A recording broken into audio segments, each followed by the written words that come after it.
Close your eyes and let me transport you to feudal Japan, 1467. Picture a young children were quietly removed from their homes under troubling circumstances, his family's arms in the dead of night, handed over to shadowy masters who will transform him into something that barely resembles a human being. You think you know about ninjas from movies and TV shows? Think again. Tonight, we're stripping away centuries of romantic mythology to reveal why being a ninja wasn't the honorable adventure Hollywood portrays, but a lifetime sentence of systematic torture, psychological destruction, and isolation so complete that death often came as a merciful release. This isn't about throwing stars and rooftop chases. This is about children stolen from their families and processed through human factories that destroyed their souls while transforming their bodies into weapons. This is about psychological conditioning so extreme that it would make ancient Egyptian mummification techniques look like gentle massage therapy. Welcome to Ancient Mysteries for Sleep, where we uncover the horrifying truths behind history's most misunderstood figures. I'm your guide through these dark corridors of the past, and tonight we journey into the shadow world of the shinobi, the real ninjas whose lives were anything but honorable. We'll explore how young children were quietly removed from their homes under troubling circumstances. Children purchased from desperate families or recruited through methods that would horrify modern child protection services. Picture the scene. Takeshi's village near Lake Biwa is in the grip of famine. The rice harvest has failed for the second year running, and families are facing starvation. Into this desperation walks a well-dressed merchant with a proposition that seems like salvation, but is actually a gateway to hell. The Iga and Koga provinces, legendary homes of ninja clans, operated what can only be described as systematic child trafficking networks that would make modern human traffickers blush with shame. Clan leaders didn't wait for volunteers. They actively scouted rural villages during times of crisis, seeking children aged 5 to 8 with specific physical and mental characteristics that would make them suitable for transformation into living weapons. The selection criteria were chillingly precise. Quick reflexes were essential, but not the most important factor. Small stature was preferred. Children who would remain compact as adults could fit through spaces that larger infiltrators couldn't navigate. High pain tolerance was tested through seemingly innocent games that were actually brutal assessments of a child's ability to endure suffering without crying out. But the most crucial characteristic was psychological, the ability to remain silent under extreme duress. Recruiters would stage fake emergencies, pretending to be injured, lost, or in danger, and observe which children could be trusted with secrets. Those who proved capable of keeping quiet under pressure, even when threatened or bribed, were marked for acquisition. Takeshi's parents didn't simply abandon him out of cruelty. The recruiter, posing as a merchant named Hayashi, offered them a deal that seemed like divine intervention. He would take their son to work in a prosperous monastery in the capital, where he would receive education, food, and training for a respectable trade. In exchange, the family would receive enough rice to survive the winter and a promise of regular payments for their son's apprenticeship. The contract was written in official language that illiterate farmers couldn't read. Hidden within the formal clauses were provisions that gave Hayashi complete control over the child's life, including the right to transfer his apprenticeship to other parties and to extend the term indefinitely. The parents signed with thumbprints, believing they were saving their entire family while securing their son's future. Within hours of the transaction, Takeshi found himself walking through the night toward a destination that would destroy everything he understood about human existence. The gentle merchant who had spoken so kindly to his parents became cold and silent the moment they were out of sight of the village. When Takeshi asked questions about where they were going, he was backhanded across the face and told that speaking without permission was now forbidden. The journey to the Momochi clan compound took 5 days through mountain passes that most travelers avoided. Hayashi was joined by other men leading small groups of children, all bound for the same destination. The kids ranged in age from 5 to 12, though most were on the younger end of that spectrum. They were given minimal food and water, and those who complained or cried were beaten severely. By the 3rd day, the children had learned the first rule of their new existence: absolute obedience without question. Those who adapted quickly to this reality received slightly better treatment. Those who continued to resist found themselves subjected to increasingly creative forms of punishment that stopped just short of permanent injury. The compound that would become Takeshi's home for the next decade was hidden in a valley so remote that it didn't appear on any official maps. Surrounded by steep cliffs and accessible only through a narrow pass that could be easily defended, it was a perfect location for activities that needed to remain completely secret from the outside world. The children were processed like livestock upon arrival. They were stripped naked, examined for physical defects, and subjected to a series of tests that evaluated their reflexes, pain tolerance, and psychological resilience.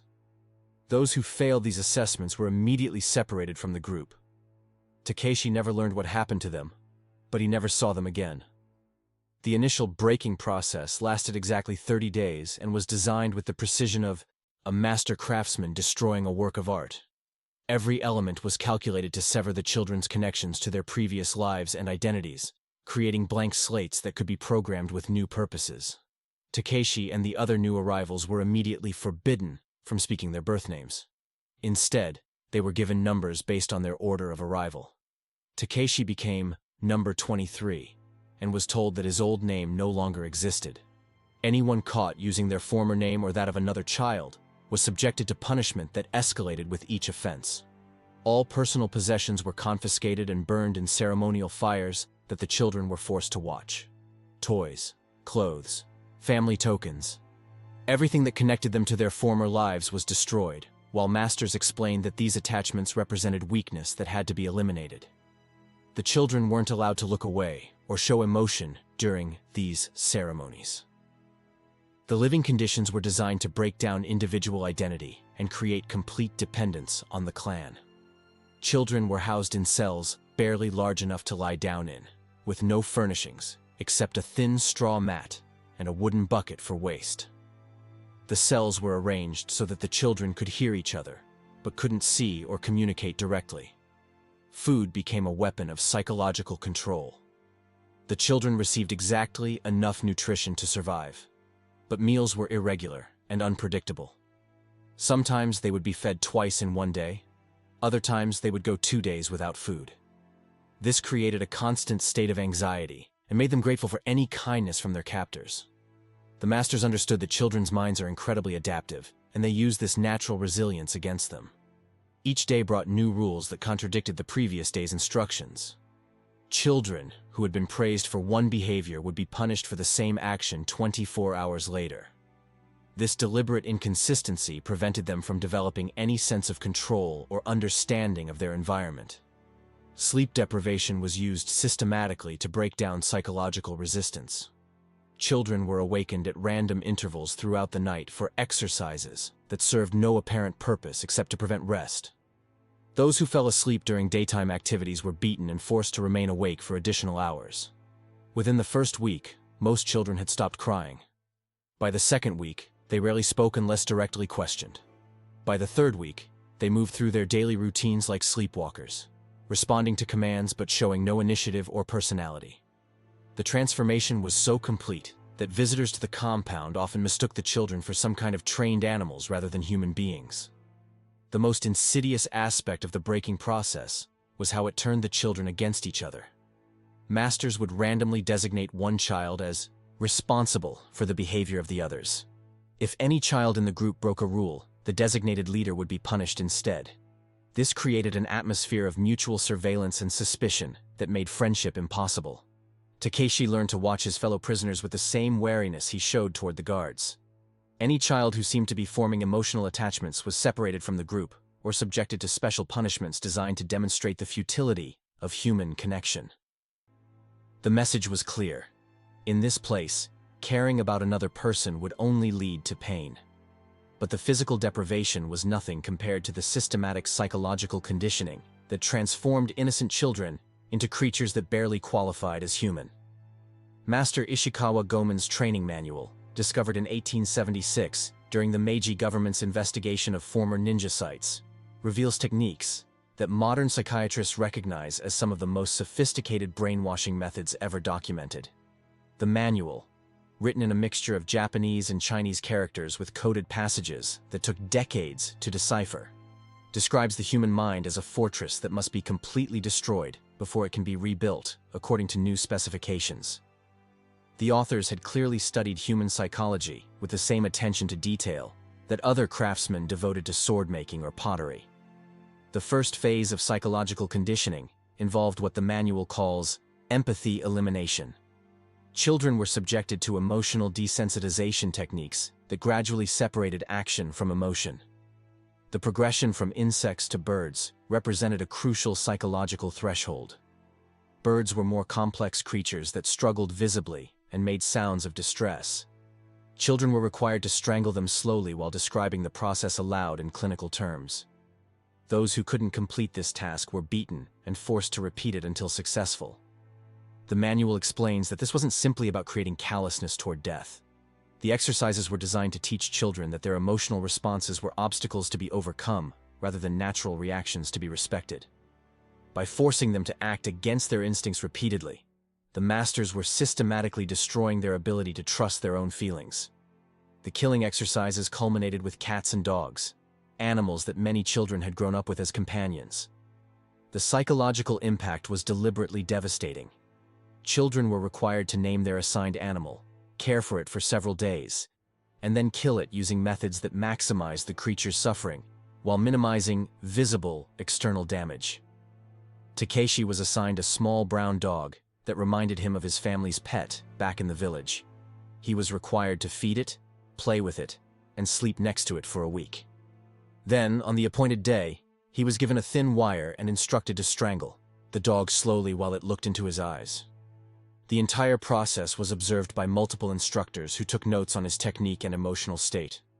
Children who couldn't complete these final exercises were given additional opportunities, but the psychological pressure was increased with each failure. They were isolated from the group, denied food, and subjected to sleep deprivation until they agreed to comply. The manual notes that 100% compliance was eventually achieved, though some children required weeks of additional conditioning. The most disturbing aspect of these exercises wasn't their cruelty, but their effectiveness. Within months, children who had entered the compound as normal, empathetic human beings were capable of causing death without any visible emotional response. They had learned to compartmentalize their feelings so completely that they could observe their own actions as if watching someone else. But the empathy elimination was just the beginning. The next phase involved what the manual calls identity dissolution, the systematic destruction of everything that made each child a unique individual. Personal preferences, memories of family, religious beliefs, even basic personality traits were identified and systematically suppressed through techniques that combined physical punishment with psychological manipulation. Children were paired with training partners and required to spend months learning every detail about each other's past, personality, and preferences. Then they were ordered to fight each other using weapons, with the winner determined by who could cause the most pain to their former friend. The losers were often killed or sold as slaves, while the winners advanced to the next level of training. Takeshi watched 7 different training partners die during these exercises before his 8th birthday. Each death was presented as a natural consequence of weakness or insufficient commitment to the clan's goals. The children who survived learned to view their former friends' deaths as proof of their own superiority, rather than tragedies to be mourned.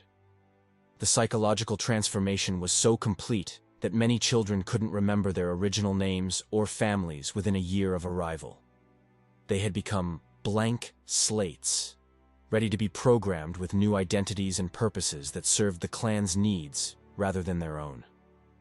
By age 10, Takeshi's body bore little resemblance to that of a normal child growing up in medieval Japan. Ninja training didn't just build strength and agility. It systematically restructured the human form in ways that caused lifelong pain and deformity, turning children into living weapons at the cost of their basic humanity. The flexibility conditioning began each day at 4 a.m. with what masters euphemistically called bone singing, forced stretching that pushed joints far beyond their natural limits. The name came from the distinctive popping and cracking sounds that filled the training halls as children's cartilage was systematically damaged in pursuit of superhuman flexibility. Children's bones, still soft and growing, were deliberately stressed to increase their range of motion beyond anything nature intended. The process began with basic stretches that seemed harmless enough, but the requirements increased weekly until children were expected to dislocate their own shoulders, hips, and knees on command. Takeshi learned to pop his shoulder blades out of their sockets so he could squeeze through openings barely 8 inches wide. His hip joints were stretched until he could fold his legs completely backward while maintaining full mobility. The pain was excruciating initially, but children quickly learned that showing discomfort only resulted in more intensive conditioning. The spine received special attention through what instructors called serpent training, exercises designed to allow ninjas to move like snakes through impossibly confined spaces. Children spent hours each day hanging upside down from trees with heavy stones tied to their ankles, gradually stretching their vertebrae beyond normal human parameters. The process began with short sessions that produced manageable discomfort, but the duration and weight increased relentlessly. By age 12, Takeshi could hang for 4 hours with 50 pounds attached to his feet. His spine stretched so far that he gained nearly 6 inches in height during the exercise. The chronic back pain this caused would plague him for his entire life. Advanced serpent training involved learning to dislocate sections of the spine voluntarily. Children practiced this technique until they could flatten their torsos to less than 4 inches thick, allowing them to squeeze under doors or through drainage channels that would be impossible for normal humans to navigate. The training was so extreme that approximately 20% of children suffered permanent spinal damage that left them partially paralyzed. These casualties were considered acceptable losses in pursuit of creating operatives with unique infiltration capabilities. The disabled children weren't returned to their families. They were used as practice subjects for medical training or simply killed to prevent them from becoming security risks. Extensive physical conditioning transformed their bodies for agility and strength, at great cost to comfort and sensitivity. Advanced students could drive their fingernails completely through wooden boards, or use their toes to grip surfaces with enough strength to support their entire body weight while climbing vertical walls. But the nerve damage was permanent and progressive. Many veteran ninjas couldn't feel temperature differences or distinguish between textures with their hands. The conditioning extended to internal organs as well. Children learned breathing techniques that allowed them to compress their lungs to a fraction of normal size, making it possible to hide in spaces too small for the human chest cavity. The exercises involved gradual compression using wooden devices that slowly crushed the ribcage while the child remained conscious. This training frequently resulted in fractured ribs that healed improperly, creating permanent chest deformities. Many ninjas developed distinctive hollow-chested appearances that made them instantly recognizable to those who knew what to look for. The breathing difficulties this caused meant that most ninjas couldn't engage in sustained physical activity and tired easily during normal daily tasks. Joint conditioning focused on creating maximum mobility while accepting permanent damage as an inevitable cost. Children learned to dislocate their jaws, to unhinge their mouths like snakes, allowing them to bite through ropes or consume large objects without chewing. The temporomandibular joint damage this caused made normal eating difficult and painful for the rest of their lives.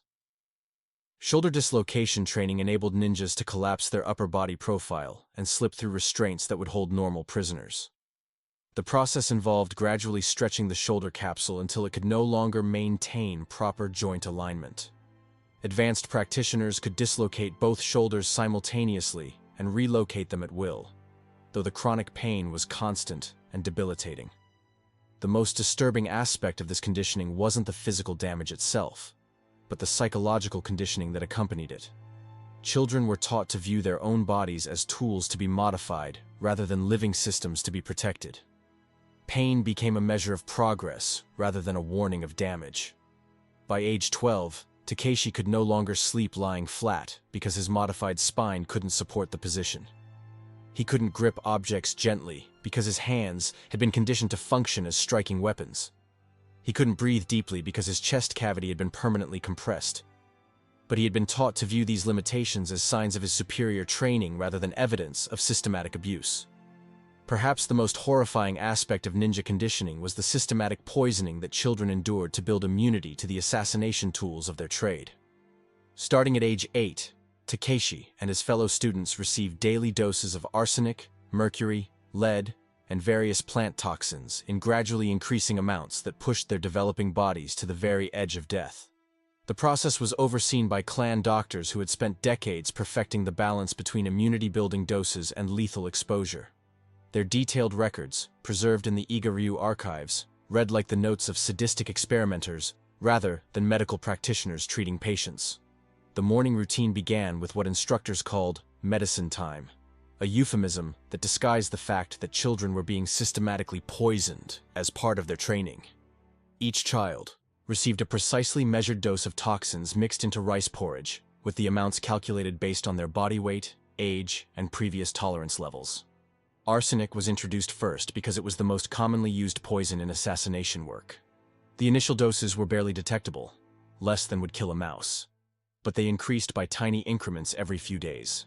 Children who showed signs of arsenic poisoning were given smaller increases, while those who tolerated the doses well received accelerated schedules. The symptoms began within weeks. Hair loss was usually the first sign, followed by skin discoloration that gave the children a grayish, corpse-like appearance. Chronic nausea meant that many children could barely keep food down, leading to severe malnutrition that complicated their training in other areas. Mercury poisoning produced neurological symptoms that were actually considered beneficial by the instructors. Children developed tremors that made their movements unpredictable and difficult to counter in combat. Memory problems helped them compartmentalize traumatic experiences and maintain operational security. Personality changes reduced their emotional responses and made them more compliant. The mortality rate during poison conditioning was approximately 30%. 1 in 3 children died from the process. Those who succumbed to the toxins were disposed of in mass graves hidden in remote mountain locations. Their deaths were considered acceptable losses in the creation of operatives who could handle deadly substances without immediately succumbing to their effects. Master Fujibayashi's medical notes, discovered in a sealed chamber beneath the ruins of an Iga training compound, described the selection process with clinical detachment. Children were categorized based on their apparent tolerance for different toxins, with those showing the greatest resistance marked for advanced poisoning protocols that would have killed weaker subjects instantly. Lead conditioning was perhaps the most cruel because its effects were cumulative and irreversible. Children received daily doses that slowly accumulated in their bones and organs, causing permanent damage that would shorten their lives even if they survived their ninja careers. The lead made them more resistant to certain types of poisoning, but at the cost of severe cognitive impairment and organ failure. Plant toxins presented different challenges because they required building immunity to dozens of different substances found in various regions of Japan. Children were exposed to everything from common mushroom poisons to exotic botanical toxins imported from China and Korea. The variety meant that no child could develop complete immunity to all substances, but those who survived the conditioning could tolerate doses that would kill normal humans. The psychological effects of chronic poisoning were as devastating as the physical symptoms. Many children developed what modern psychiatrists would recognize as severe anxiety disorders, plagued by constant awareness that their own bodies were being systematically destroyed. The knowledge that they were being prepared for lives that would likely end in poisoning created a fatalistic mindset that eliminated hope for normal futures. Those who survived the full poisoning protocol emerged as living repositories of resistance to dozens of deadly substances. Their blood was actually harvested for use in clan medical practices. A small amount of their plasma could serve as an antidote for someone who had been poisoned with familiar toxins. They had become walking pharmacies, their bodies transformed into resources for the clan's use. The physical toll was enormous. Survivors of poison conditioning rarely lived past age 30. Their organs, damaged by years of toxic exposure, gradually failed despite their apparent immunity to acute poisoning.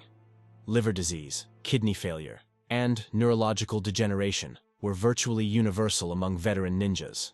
But perhaps most disturbing was the fact that many children came to view their poisoning as a privilege rather than abuse. The systematic destruction of their judgment made them grateful for their special training and proud of their ability to survive doses that would kill their former friends and family members. They had been conditioned to see their own systematic destruction as evidence of their superiority.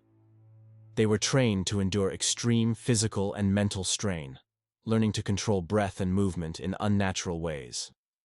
Many children suffered permanent brain damage from oxygen deprivation during these exercises. The symptoms: memory problems, difficulty concentrating, emotional numbness, were actually considered beneficial by the instructors because they made the children easier to control and less likely to question orders. The most advanced breathing technique was called death meditation, the ability to slow vital signs to nearly undetectable levels while maintaining consciousness. Children learned to reduce their heart rate to fewer than 10 beats per minute, and their breathing to one shallow breath every few minutes. To external observers, they appeared to be dead or dying. This technique allowed ninjas to survive capture by appearing to die during interrogation, then escaping after their corpse was disposed of carelessly. But the cardiovascular strain was enormous. The repeated slowing and acceleration of heart rate caused permanent damage to the cardiac muscle and electrical conduction system. Takeshi mastered death meditation at age 12, but the training left him with an irregular heartbeat that would cause chest pain and shortness of breath for the rest of his life. During particularly stressful situations, his heart would skip beats or race uncontrollably, reminders of the price he had paid for his supernatural abilities. The respiratory conditioning also included learning to survive in environments with toxic gases or smoke. Children were exposed to burning materials that produced dangerous fumes, forced to remain conscious and functional, while normal humans would be overcome immediately. This training involved controlled exposure to carbon monoxide, hydrogen sulfide, and various combustion products that damaged their lungs and nervous systems. The goal was to create operatives who could infiltrate buildings during fires or hide in sewers and confined spaces that would be lethal to normal humans. The long-term health consequences were catastrophic. Most ninjas developed chronic respiratory problems that made normal physical activity difficult. They were prone to pneumonia and other lung infections because their damaged respiratory systems couldn't clear contaminants effectively. But the most insidious effect was psychological. Children who learned that they could survive what appeared to be death itself developed a sense of invincibility that was both their greatest strength and their fatal weakness. They took risks that rational humans would avoid, secure in their belief that their training had made them proof against mortality. The conditioning of the senses represented perhaps the most sophisticated aspect of ninja training, transforming normal human perception into supernatural awareness, while causing permanent damage that left operatives living in a world of constant pain and hypersensitivity. Vision training began with exercises that seemed designed to improve eyesight, but actually damaged the eyes in specific ways that enhanced certain capabilities while destroying others. Children spent hours staring at candle flames in dark rooms, burning their retinas to create enhanced night vision at the cost of normal daylight sight. The process involved gradual adaptation to increasing levels of darkness while maintaining the ability to detect movement and distinguish shapes. Children learned to see by starlight alone, but the conditioning made them hypersensitive to normal lighting. Most ninjas had to avoid daylight or wear protective eye coverings to prevent severe headaches and temporary blindness. Advanced vision training included learning to focus each eye independently, allowing ninjas to watch multiple areas simultaneously. This required partially paralyzing the muscles that normally coordinate eye movement, creating a distinctive appearance that made veteran ninjas easily recognizable to those who knew what to look for. Hearing conditioning pushed auditory sensitivity far beyond normal human ranges, but at the cost of making everyday sounds unbearably loud and painful. Children learned to detect footsteps from hundreds of yards away and distinguish between different types of fabric by the sound they made when moving. The training involved exposure to gradually increasing levels of silence, with children required to identify sounds that were barely above the threshold of normal hearing. They learned to hear heartbeats through walls, detect breathing patterns that indicated sleep or wakefulness, and interpret conversations from lip movements alone. But the hypersensitivity came at a terrible cost. Normal conversation levels became painful for conditioned ninjas. The sound of rain on roofs, wind through trees, or crowds in marketplaces could be overwhelming and disorienting. Many wore cloth padding in their ears during routine activities to reduce the sensory bombardment. Touch sensitivity training created operatives who could detect changes in air pressure that indicated hidden passages or concealed people, but made normal human contact unbearable. Children learned to feel vibrations through solid walls and identify different materials by texture alone, even through multiple layers of clothing or gloves. The conditioning involved gradually damaging nerve endings to create areas of hypersensitivity, alternating with regions of complete numbness. Children's skin was repeatedly burned, cut, and irritated with various substances until their nervous systems developed abnormal response patterns. The result was operatives who could detect a person's presence from the heat of their body or the air currents they created while moving, but who couldn't tolerate normal clothing against their skin or sleep in beds with normal bedding. Many ninjas slept on bare floors because any cushioning was too uncomfortable to endure. Taste and smell. Conditioning created living poison detectors who could identify dozens of toxic substances by minute traces in food or water. But the training involved repeated exposure to increasingly dangerous substances that permanently damaged their ability to enjoy normal foods or experience pleasant scents. Children learned to detect arsenic in rice by taste alone, identify different types of snake venom by smell, and recognize the chemical signatures of various plant toxins before they reached dangerous concentrations. Their enhanced senses could save lives, but made normal eating and drinking impossible to enjoy. The most disturbing aspect of sensory conditioning was how it isolated ninjas from normal human experience. Their enhanced capabilities came at the cost of their ability to enjoy simple pleasures that others took for granted. Food lost its flavor, music became painful noise, and human touch became unbearable stimulation. By the time Takeshi completed his sensory conditioning at age 14, he existed in a world of constant sensory bombardment that normal humans couldn't even detect. He could hear conversations through thick walls, see movement in complete darkness, and detect poisons in food before consuming dangerous amounts. But he could no longer sleep without pain, eat without analyzing every flavor for toxins, or interact with other humans without being overwhelmed by their sounds, smells, and movements. While physical conditioning destroyed their bodies, espionage training systematically dismantled their humanity, transforming children into living lies who could no longer distinguish between truth and deception in their own minds. This psychological conditioning was so complete that many ninjas lost track of their original identities, entirely becoming walking collections of borrowed personalities, with no authentic self remaining. Takeshi's education in deception began at age 10, with learning to lie so convincingly that he could fool himself. The training started with simple exercises, claiming to feel pain when he wasn't hurt, expressing hunger when he was full, showing fear when he felt calm. But the requirements escalated until students could maintain completely false emotional states for days at a time. The 1,000 Faces training required memorizing hundreds of different personas, complete with mannerisms, speech patterns, background stories, and emotional responses that felt authentic to both the ninja and their targets. These weren't simple disguises or acts, but fully developed alternate personalities that students were required to inhabit completely. Each persona had to be lived, not just performed. Students would spend months at a time as merchants, priests, farmers, or servants, forbidden to break character even in private moments or during sleep. They learned to dream as their assumed characters, to feel genuine emotions appropriate to their false identities, and to react instinctively in ways that supported their cover stories. Advanced students maintained multiple active personas simultaneously, switching between them based on situation and audience, while keeping each identity's knowledge and experiences separate. A single ninja might simultaneously be a naive temple servant to one group of contacts, a worldly merchant to another, and a grieving widow to a third, with each role informed by completely different sets of memories and emotional associations. The psychological fragmentation this created was intentional and devastating. Students learned to compartmentalize their experiences so thoroughly that they could participate in activities as one persona while maintaining complete ignorance as another. This allowed them to pass the most sophisticated questioning because they genuinely didn't know information that might compromise their missions.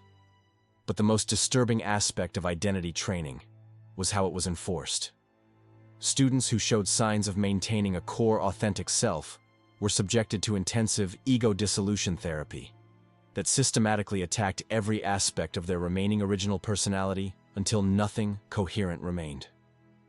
The process involved confronting students with evidence that their memories were false, their preferences were learned responses, and their personalities were simply collections of habits that could be modified at will.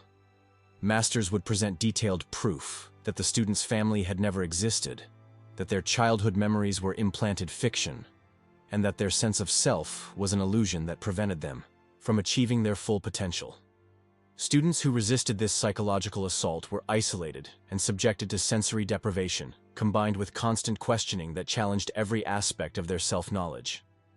The interrogation could last for weeks, with masters systematically dismantling each element of the student's identity until they accepted that their original self had been a fiction.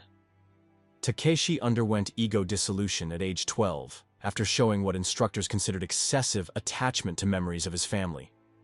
He was placed in a windowless cell and subjected to constant questioning about his past, with masters presenting increasingly elaborate evidence that his childhood had never occurred, and that his family had been imaginary. The process lasted 23 days. By the end, Takeshi couldn't distinguish between his genuine memories and the false narratives his instructors had constructed. He knew intellectually that he must have had a childhood, but he couldn't access any authentic memories that hadn't been contaminated by weeks of suggestion and manipulation. When he emerged from ego dissolution, Takeshi discovered that his instructors had been correct about one thing. Without a stable sense of self, he found it much easier to inhabit other identities completely. But the cost was the complete loss of any authentic personality or consistent set of values that he could call his own. Some aspects of their training touched on psychological manipulation involving intimacy, which left lasting emotional effects. Advanced sexual training included learning to maintain cover identities during extended intimate relationships that could last months or years. Students were taught to marry, have children, and build entire lives around their covers while knowing that they might be ordered to destroy everything they had built at any moment. These long-term assignments required ninjas to simulate genuine love and commitment so perfectly that even their spouses and children believed the relationships were authentic. Students learned to feel protective emotions toward their cover families, to experience genuine pleasure in domestic activities, and to create memories of happiness that felt completely real. But they were also trained in emotional amputation, techniques for severing all attachment to people they had grown to care about when mission requirements demanded it. Students who couldn't perform this psychological surgery were considered operational failures, and were usually eliminated to prevent security breaches. The archives of the Momoki clan contain detailed case studies of ninjas who had been assigned to infiltrate enemy families through marriage. These operatives lived double lives for decades, raising children and maintaining households while secretly gathering intelligence and preparing for eventual betrayal of everyone they appeared to love. One particularly detailed case involves a female ninja who spent 15 years married to a minor daimyo, bearing him 3 children and serving as his most trusted advisor. When ordered to assassinate him, she poisoned his evening meal while serving dinner to their children, then disappeared into the night after setting fire to the house with her family inside. Her final report, preserved in clan archives, describes the operation in clinical terms with no mention of emotional difficulty.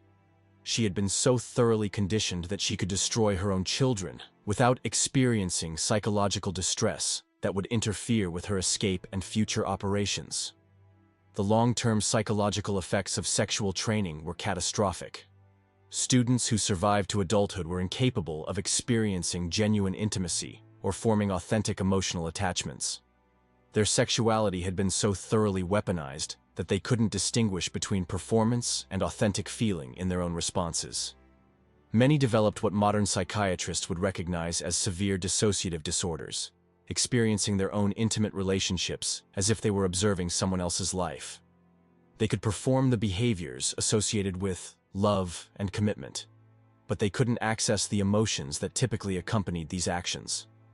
Document forgery training began with learning to write in dozens of different styles and regional variations, but evolved into something far more sinister than simple counterfeiting. Advanced students could forge not just official papers and personal letters, but entire histories that would convince even close family members that events had occurred that never happened. The initial training seemed almost mundane compared to other aspects of ninja education. Students learned calligraphy, practiced different handwriting styles, and studied the materials and techniques used in various types of documents. They memorized the formats used by different government offices, religious institutions, and commercial enterprises. But the true purpose of document training wasn't creating fake travel passes or forged letters of introduction. The goal was learning to construct false realities so comprehensive and convincing that they could reshape people's understanding of their own lives and relationships. Advanced students could create complete family histories that contradicted people's memories, forge love letters that convinced recipients they had forgotten romantic relationships, and produce official documents that made people believe they had committed crimes or made agreements they never actually agreed to. The most sophisticated technique was memory implantation, the use of forged documents combined with psychological manipulation to convince targets that events had occurred which existed only in the ninja's imagination. This wasn't simple fraud, but a form of psychological warfare that could drive victims insane or manipulate them into taking actions that served the clan's interests. Takeshi's training in memory implantation began with simple exercises involving his fellow students. He would create false documents suggesting that another student had borrowed money from him, then use psychological pressure and false witnesses to convince the target that the debt was real and that their memory of never borrowing money was faulty. The techniques were refined through repeated practice until students could implant completely false memories in targets who had no reason to doubt their own recollections. Masters taught them to identify the psychological vulnerabilities that made people susceptible to memory manipulation, and to exploit these weaknesses with surgical precision. The process typically began with creating documentary evidence of the false event, using materials and techniques that would pass any reasonable examination. The documents had to be physically authentic, written with period-appropriate materials, aged using natural processes, and created with the correct regional variations in style and content. But the documents alone weren't enough. Successful memory implantation required understanding the target's psychology well enough to predict how they would react to evidence that contradicted their recollections. Students learned to present false evidence in ways that seemed to confirm the target's existing fears, desires, or guilt. For example, Takeshi successfully convinced a merchant that he had promised to donate half his wealth to a temple by creating forged documents that appeared to be the merchant's own handwriting, making the promise during a period when the merchant had been drinking heavily and genuinely couldn't remember all his actions. The merchant's guilt about his drinking made him vulnerable to believing he had made promises while intoxicated that he couldn't remember. The forged documents seemed to explain his vague feelings of having forgotten something important, and his desire to atone for his drinking made the charitable donation seem like something he would have promised. Advanced memory implantation could create false memories of entire relationships, criminal activities, or traumatic events that had never occurred. Students learned to construct false narratives that explained inconsistencies in people's memories, while providing emotional satisfaction that made the false version more appealing than the truth. The psychological principles underlying these techniques were sophisticated and disturbing. Students learned that human memory was far more fragile and malleable than most people realized, and that skilled manipulation could convince almost anyone that their own recollections were unreliable. They studied how trauma affected memory formation, how suggestion could alter recollection, and how social pressure could make people doubt their own experiences. They learned to identify people who were naturally suggestible and to create conditions that made normally skeptical individuals more vulnerable to manipulation. The long-term effects on the ninjas themselves were as destructive as the impact on their victims. Students who spent years creating false realities and manipulating other people's memories found it increasingly difficult to distinguish between truth and fiction in their own minds. Many developed what modern psychiatrists would recognize as pathological lying. Not conscious deception, but a genuine inability to distinguish between events that had actually occurred and narratives they had constructed for operational purposes. Their skills in creating convincing false memories eventually turned inward, leaving them uncertain about the authenticity of their own experiences. Perhaps the most heartbreaking aspect of ninja espionage training was learning deep cover friendship, the ability to form apparently genuine emotional bonds with targets while simultaneously planning their destruction. This training created individuals who could become the perfect friend, lover, or confidant while maintaining complete readiness to betray everything they appeared to value. The training began with exercises that seemed almost wholesome compared to other aspects of ninja education. Students were taught genuine techniques for building rapport, showing empathy, and creating emotional connections with other people. They learned to identify what others needed emotionally and to provide exactly the right type of support and companionship. But the purpose wasn't to create genuinely caring individuals.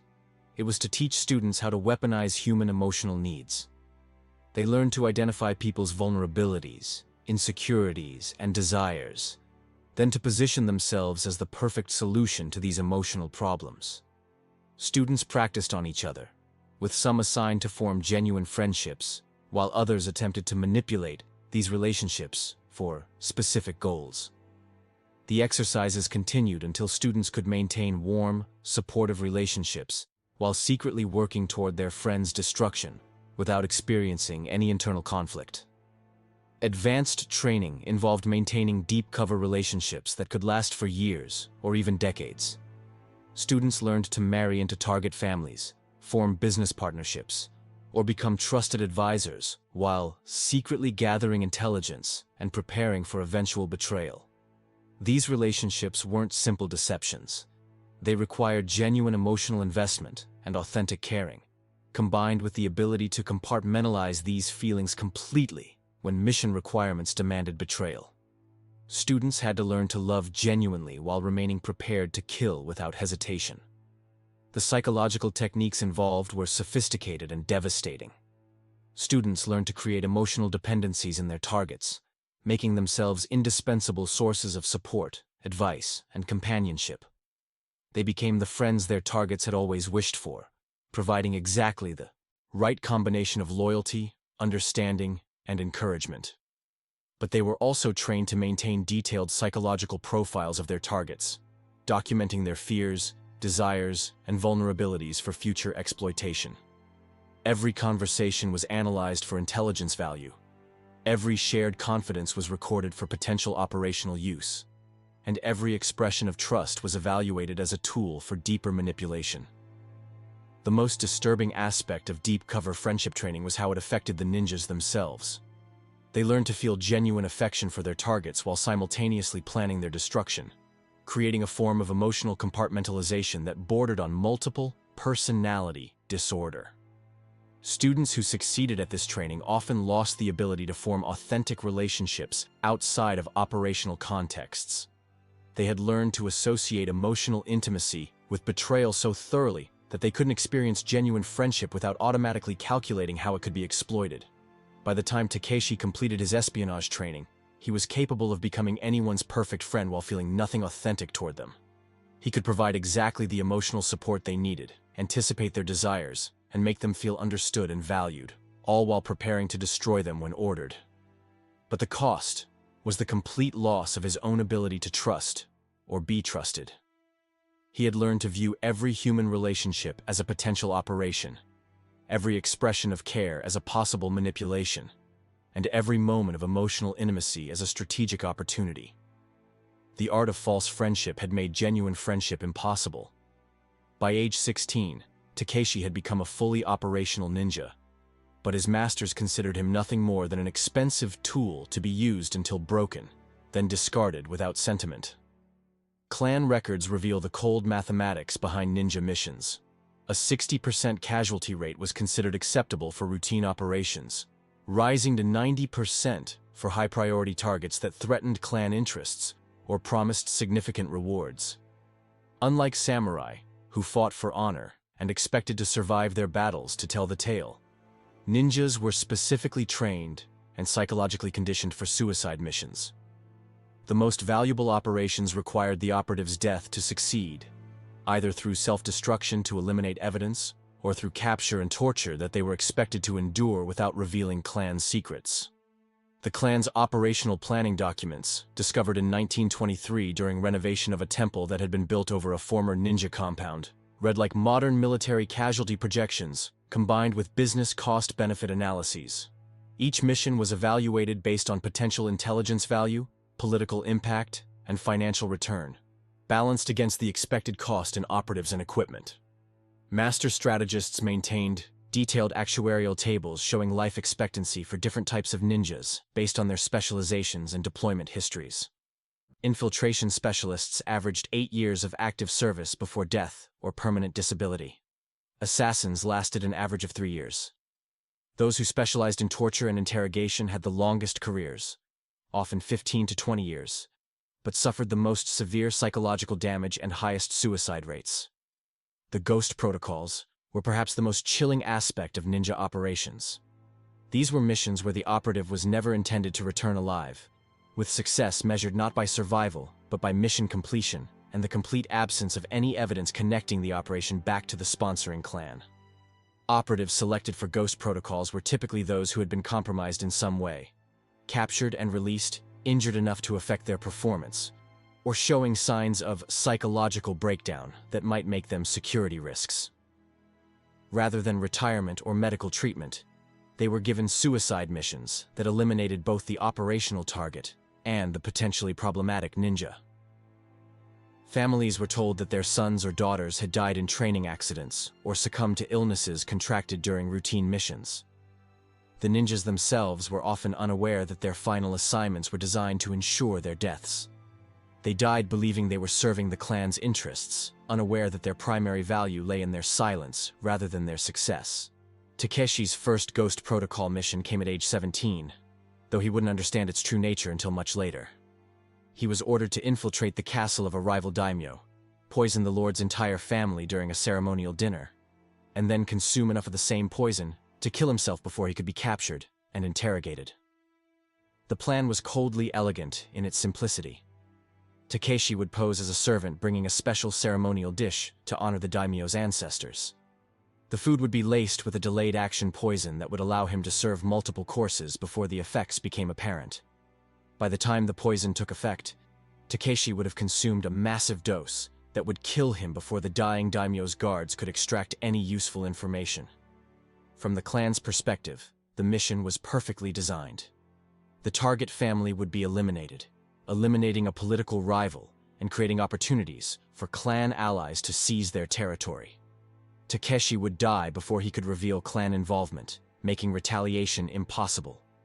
Even if the poison was detected, it would appear to be a murder-suicide by a deranged servant, rather than a coordinated assassination.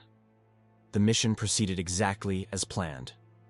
Takeshi successfully infiltrated the castle by presenting forged documents identifying him as a replacement for a servant who had fallen ill. His years of training in deception and document forgery allowed him to assume the role perfectly, answering questions about his background and duties in ways that aroused no suspicion. The ceremonial dinner was an elaborate affair with over 30 guests, including the daimyo's wife, 3 children, aged parents, and several visiting dignitaries. Takeshi served each course with the meticulous attention to detail that his training had ingrained, ensuring that every person consumed sufficient poison to guarantee death within hours. As the meal concluded and Takeshi prepared to consume his own lethal dose, he felt something that his training had been designed to eliminate: a moment of genuine human connection. The daimyo's youngest daughter, a girl of perhaps 8 years old, had thanked him personally for his service and asked if he had children of his own. For just an instant, Takeshi remembered being 8 years old himself, remembered his own family, remembered what it felt like to care about someone besides himself. The memory lasted only seconds before his conditioning reasserted itself, but it was long enough to make him hesitate before consuming the poison that was supposed to ensure his silence. That moment of hesitation saved his life. Takeshi consumed the poison as planned, but his years of immunity training allowed him to survive what should have been a lethal dose. He collapsed and appeared to die just as the first dinner guests began showing symptoms of poisoning. creating the perfect cover for what appeared to be a servant's murder-suicide. But Master Ishikawa's poison conditioning had been more effective than anyone realized. While Takeshi remained unconscious for 3 days, his body processed the toxins without fatal effect. When he finally awakened, he found himself in the custody of the rival clan's interrogators, facing torture techniques that would make his ninja training seem gentle by comparison. Captured operatives were subjected to intense interrogations that tested the limits of their psychological endurance. The interrogation facility was a purpose-built complex designed to maximize both the effectiveness of torture and the psychological impact on prisoners. Cells were constructed to amplify sounds, allowing captives to hear the suffering of other prisoners while waiting their turn. The architecture itself was a weapon, designed to break spirits before the actual torture began. Takeshi's first interrogation session began with what his captors called the water of life, a technique that involved forcing massive amounts of liquid down the victim's throat until their stomach distended to the point of bursting, then applying pressure to expel the water violently through the mouth and nose. The process was repeated for hours, with interrogators varying the temperature and composition of the liquid to maximize discomfort while maintaining the prisoner's consciousness. Hot water burned the throat and stomach. Cold water induced hypothermia, and water mixed with salt or vinegar caused additional chemical burns to damaged tissue. Between water torture sessions, Takeshi was subjected to the iron spider, a heated metal device that was inserted under fingernails and slowly expanded, crushing the nail bed and finger bones while sending waves of agony through his nervous system. The device was designed to cause maximum pain while avoiding damage to vital organs or major blood vessels. The psychological aspects of the torture were as carefully planned as the physical techniques. Interrogators had captured several of Takeshi's fellow ninjas during previous operations, and they forced him to listen to their screams while describing in detail what was being done to them in adjacent chambers. But the most effective psychological weapon was the interrogators' knowledge of ninja training methods. They understood exactly how Takeshi had been conditioned to resist torture, and they designed their techniques specifically to overcome these defenses. Standard ninja training included methods for disconnecting consciousness from physical pain, but the interrogators used sensory amplification techniques that made such disconnection impossible. They combined multiple types of stimulation, pain, extreme temperatures, loud sounds, and bright lights, to overwhelm the victim's ability to focus or meditate. They also exploited the psychological vulnerabilities that ninja training had created. Takeshi's conditioning had made him dependent on routine and control, so his captors deliberately maintained complete unpredictability in their torture schedule. He might be interrogated 3 times in one day, then left alone for a week, creating constant anxiety about when the next session would begin. The interrogators understood that ninjas had been trained to compartmentalize information, so they used techniques designed to break down these psychological barriers. They would torture Takeshi while asking about completely unrelated topics, creating associations between physical pain and mental processes that made it impossible for him to think clearly about anything. Tactics were employed that exploited remnants of emotional sensitivity, further weakening their psychological defenses. The interrogators understood that even the most thoroughly conditioned ninja retained some capacity for guilt and protective instincts. After 2 weeks of combined physical and psychological torture, Takeshi had revealed nothing of operational value, but his interrogators weren't concerned about immediate intelligence gains. Their primary goal was to demonstrate that ninja conditioning could be overcome, creating propaganda value that would discourage other clans from using similar operatives against them. The torture was documented in detail, with artists creating illustrations of the techniques and scribes recording Takeshi's responses to different approaches. This documentation was intended to serve as both an instruction manual for future interrogations and a warning to other ninja clans about the fate awaiting captured operatives. By the 17th day, Takeshi's physical condition had deteriorated to the point where continued torture risked killing him before he could provide useful intelligence. His hands were permanently crippled from the iron spider treatment. 3 ribs had been broken and were healing improperly, and he had developed a severe stutter from the psychological trauma. But his captors had made a crucial error in their psychological assessment. They assumed that Takeshi's ninja training had eliminated his capacity for strategic thinking under extreme stress. In reality, his conditioning had taught him to compartmentalize his experiences so thoroughly that he could plan an escape while being tortured, keeping his strategic thinking separate from his immediate physical suffering. On the 18th night, during a brief period when his guards had been reduced due to a festival in the nearby town, Takeshi managed to escape using techniques that his torture-damaged body should have been incapable of performing. His escape demonstrated both the effectiveness of ninja training and its ultimate cost. He succeeded in fleeing, but the physical and psychological damage he had sustained would plague him for the rest of his abbreviated life. The hardest part of Takeshi's story wasn't the torture or the suicide missions. It was what happened when he tried to return to his clan after his escape. In the brutal calculus of ninja operations, any operative who had been captured was considered permanently compromised, regardless of how well they had resisted interrogation or how successfully they had escaped. Ninjas who had been captured, even those who revealed nothing and managed to escape on their own, could never again be trusted with sensitive operations. They had been exposed to enemy interrogation techniques, potentially observed by hostile intelligence services, and might have been subjected to psychological manipulation that could affect their future reliability. But they also knew too much about clan operations to be allowed to leave and attempt normal lives. They existed in a liminal state between usefulness and liability, kept alive but isolated from meaningful work, watched constantly for signs of betrayal or psychological breakdown. These broken weapons were housed in a separate compound adjacent to the main training facility, where they performed menial tasks while being monitored by active operatives.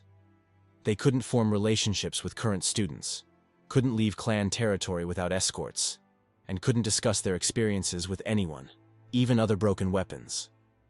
The psychological impact of this transition was often more devastating than the original capture and torture. Takeshi had spent his entire life training to be a ninja, accepting horrific conditioning and constant danger because he believed he was part of something important and meaningful. Discovering that his sacrifice and suffering had made him worthless to the only community he had ever known was a form of betrayal that his conditioning hadn't prepared him to handle. Many chose suicide rather than endure this existence. Clan records show that 70% of captured ninjas who managed to return alive killed themselves within 2 years of their return. The methods were usually those they had learned during their training: poison, hanging, or deliberate exposure to extreme cold during mountain meditation exercises. Those who survived longer, like Takeshi, often developed severe mental illness that modern psychiatrists would recognize as complex post-traumatic stress disorder, complicated by the unique psychological damage that ninja training had inflicted. They experienced flashbacks not just to their torture, but to the systematic destruction of their childhood and identity that had created their ninja personas. The clan maintained detailed medical records of these broken weapons, partly for operational security and partly for research into improving future conditioning techniques. The documents described symptoms that included dissociative episodes where former ninjas would revert to childhood personalities, violent outbursts triggered by seemingly innocuous stimuli, and periods of catatonic withdrawal that could last for weeks. Takeshi's own psychological deterioration followed a pattern that was common among former operatives. Initially, he threw himself into the simple tasks he was assigned, grateful for any form of purpose and routine. But as months passed, the meaninglessness of his new existence became impossible to ignore. He began experiencing what he described in his private journal as ghost missions, elaborate fantasies where he planned and executed complex operations that existed only in his imagination. These fantasies were so detailed and engaging that he sometimes lost track of which experiences were real and which were products of his desperate need for purpose. The most tragic aspect of the Broken Weapons program wasn't the waste of human resources, or even the cruelty of the conditions. It was how it demonstrated the complete effectiveness of ninja conditioning in destroying human adaptability. These were individuals who had survived the most extreme training and conditioning imaginable, but they were completely incapable of adapting to normal life because they had no experience of what normal human existence involved. Takeshi had been taken from his family at age 6 and subjected to systematic dehumanization for over a decade. He had no memories of normal family relationships, no experience with genuine friendship, no understanding of how to exist without constant surveillance and external control. His conditioning had been so complete that freedom was more traumatic than captivity. The Broken Weapons compound became a living laboratory where clan doctors could study the long-term effects of their conditioning techniques. They documented how different types of training damage manifested over time, which psychological wounds healed and which became progressively worse, and how former operatives adapted to the loss of purpose and identity that defined their new existence. This research was used to refine future training programs, making them more effective at creating operatives who would function well during their active careers, while accepting that their post-operational lives would be brief and miserable. The Broken Weapons served the clan even in their destruction, providing data that would be used to break future generations of children more efficiently. By his 20th birthday, Takeshi had been relegated to the Broken Weapons compound for nearly 3 years. His physical health was declining due to the long-term effects of his training and torture. His mental condition was deteriorating despite the clan's medical attention, and he had lost any hope of returning to meaningful work or finding purpose outside the ninja system. But his story was far from over. The skills that had made him a successful ninja, combined with the psychological damage that had made him unsuitable for further operations, would soon intersect in ways that would define the final, tragic chapter of his brief life. The most insidious torture of ninja life wasn't the physical conditioning or the dangerous missions. It was the complete severing of normal human relationships that began in childhood and continued until death. From the moment they were taken from their families, ninjas were systematically isolated from every form of authentic human connection, creating individuals who were technically functional but emotionally destroyed. Takeshi's training had included specific exercises designed to eliminate his capacity for empathy, trust, and genuine affection. By the time he reached adulthood, he was incapable of forming the basic emotional bonds that define human existence. He could simulate these connections when necessary for the operational purposes, but he could never experience them authentically. The isolation wasn't simply a byproduct of ninja secrecy. It was a deliberate and systematic aspect of their conditioning. Masters understood that emotional attachments made operatives unreliable, creating conflicts of loyalty that could compromise missions or make ninjas reluctant to accept dangerous assignments. Every relationship a ninja was allowed to form was artificial and temporary, created for specific operational purposes and subject to immediate termination when no longer useful. Mission families were constructed to provide cover identities, but ninjas were trained to feel nothing genuine for the people they lived with, even when these arrangements lasted for years. The psychological techniques used to maintain this emotional isolation were sophisticated and brutal. Children were taught to identify any stirrings of genuine affection as weaknesses to be suppressed. They were forced to betray anyone who showed them kindness, to report on fellow students who seemed to be forming friendships, and to view compassion as a character flaw that needed correction. Takeshi remembered the first time he felt protective toward another child during training. A younger boy named Kenji had been struggling with the flexibility exercises, and Takeshi had instinctively tried to help him avoid punishment by the instructors.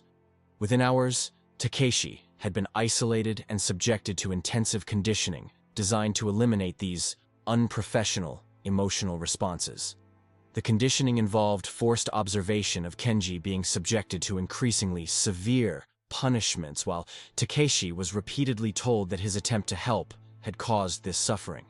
The message was clear: caring about another person would only lead to their destruction and his own punishment.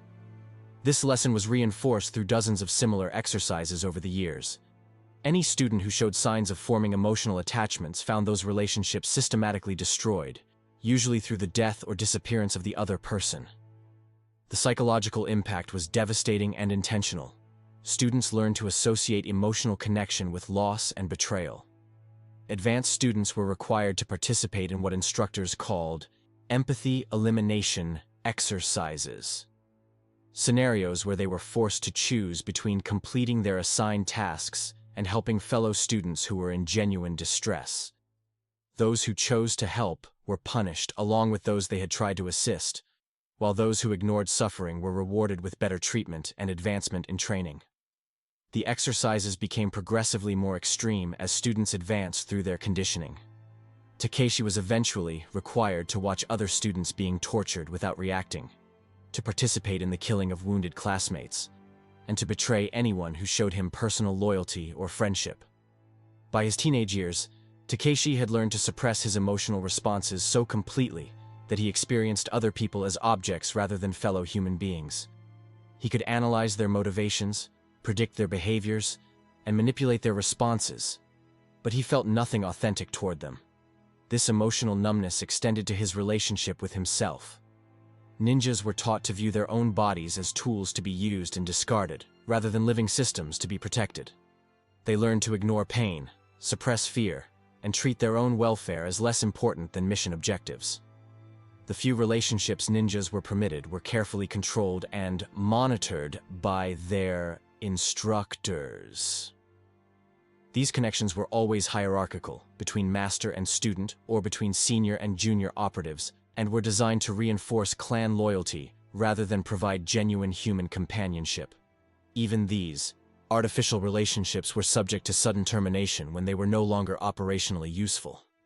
Students who became too attached to their instructors would find themselves reassigned to different masters without explanation. Operatives who developed working partnerships that seemed too close would be separated and given conflicting assignments. The psychological profiles preserved in clan archives describe ninjas as living ghosts, people who moved through the world without truly inhabiting it.